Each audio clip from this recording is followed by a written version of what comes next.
নাহমাদুহু ওয়া নুসাল্লি আলা রাসূলিহিল কারীম আম্মা বাদ ফাউযু বিল্লাহি মিনাশ শাইতানির রাজীম বিসমিল্লাহির রহমানির রহিম।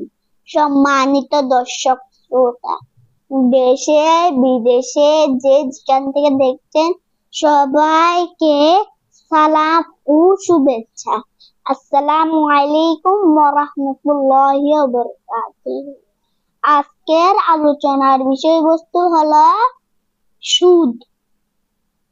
সুদ হলো ফার্সি শব্দ, আরবি শব্দ হলো রিবা। রিবা অর্থ অতিরিক্ত বা বেড়ে যাওয়া। কাউকে প্রদত্ত ঋণের মূল পরিমাণের উপর অতিরিক্ত আদায় করাকে সুদ বলে। সুদ দুই প্রকার।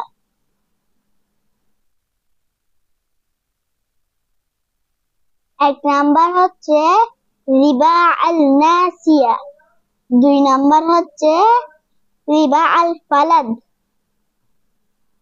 সুদ ভয়ঙ্কর। আল্লাহ এবং আল্লাহর রাসূলের বিরুদ্ধে যুদ্ধের নামান্তর। নাউযুবিল্লাহ। সুদের গুনাহ ৭৩টি। এর মধ্যে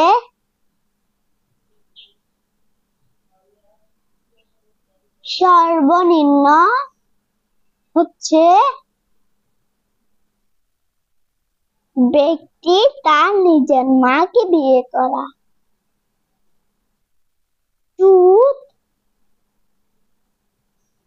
সুদখোরদের জাহান্নামে রক্তের নদীতে ছেড়ে দেওয়া হবে।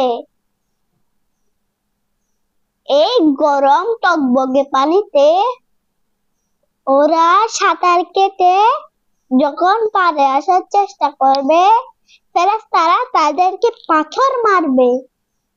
ওই পাথরের আঘাতে তাদের নাক মুখ ছিটকে পড়বে। আবার যখন আসার চেষ্টা করবে আবার মারবে। এরকম চলতে থাকবে। সুদখোরের সাথে মুমিনের কোনো সম্পর্ক নাই।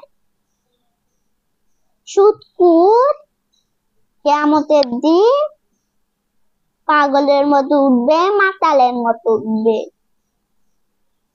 জিনের দলে যেমন মানুষগুলো কাঁপে, তেমন সুদখোর কাঁপতে কাঁপতে উঠবে।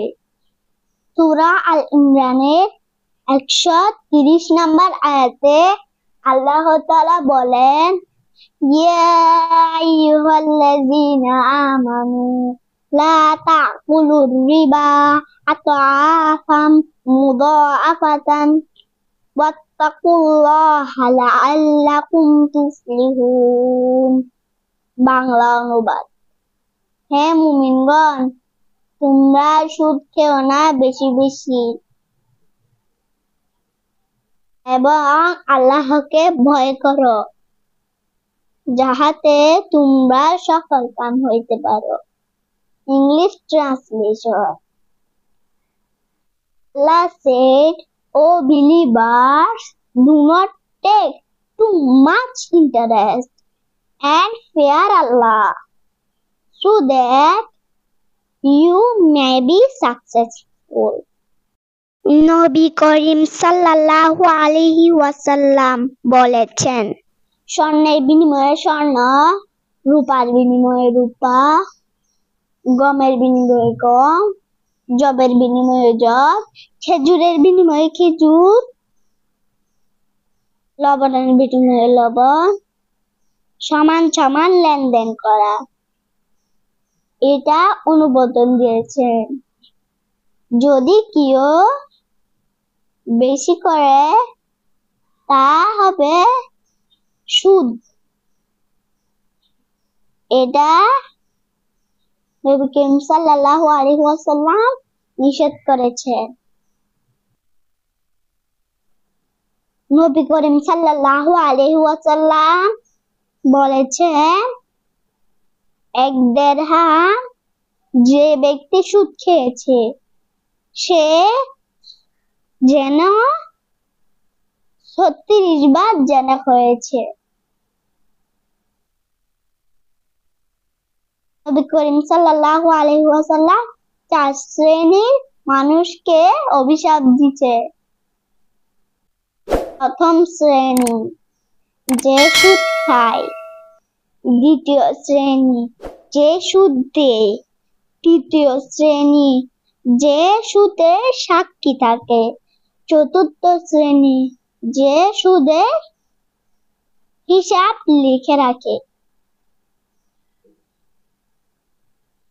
মহান আল্লাহ তাআলা সুদকে করেছেন হারাম, ব্যবসাকে করেছেন হালাল।